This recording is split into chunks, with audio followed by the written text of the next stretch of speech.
So నాకు ఒక point క్లియర్గా అర్థమవుతుంది ఏంటంటే వి సోర్స్ టోటల్గా ఒక స్టూడెంట్ రెస్పాన్సిబిలిటీని తీసుకుంటారు. స్టూడెంట్ని గ్రూమ్ చేయడం దగ్గర నుంచి, పేరెంట్స్కి ఫినాన్షియల్ సపోర్ట్ లోన్స్ రూపంలో కల్పించడం దగ్గర నుంచి, స్టూడెంట్స్ తిరిగి అక్కడికి వెళ్ళిన తర్వాత తన స్కాలర్షిప్తో తను చదువుకుంటున్నాడు అన్న భరోసా కల్పించడం దగ్గర నుంచి, స్టూడెంట్కి కావాల్సినటువంటి బెస్ట్ సెలెక్షన్ చాయిసెస్, స్టూడెంట్ని గ్రూమ్ చేయడం, స్టూడెంట్కి ఫైనాన్షియల్ సపోర్ట్ అందించడం, దాని తర్వాత చాయిసెస్లో బెటర్గా హెల్ప్ చేయడం, ఇవన్నీ చేస్తుంటే ఇది కేవలం ఒక ఎడ్యుకేషనల్ ఆర్గనైజేషన్లా కాదు, it is more than what a student need అన్నది అర్థమవుతుంది.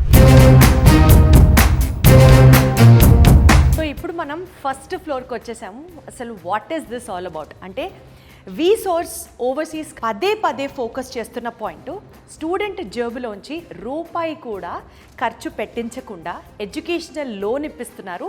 దెన్ వాళ్ళకి కూడా స్కాలర్షిప్ వచ్చే అవకాశాలు ఉన్నాయి అండ్ దాంతోనే చదువు అంతా కంప్లీట్ అవుతుంది. కానీ ఇక్కడ మీరు తెలుసుకోవాల్సిన point, you are answerable for every rupee what you spend అన్నది ఒక పాయింట్ ఉంది కదా.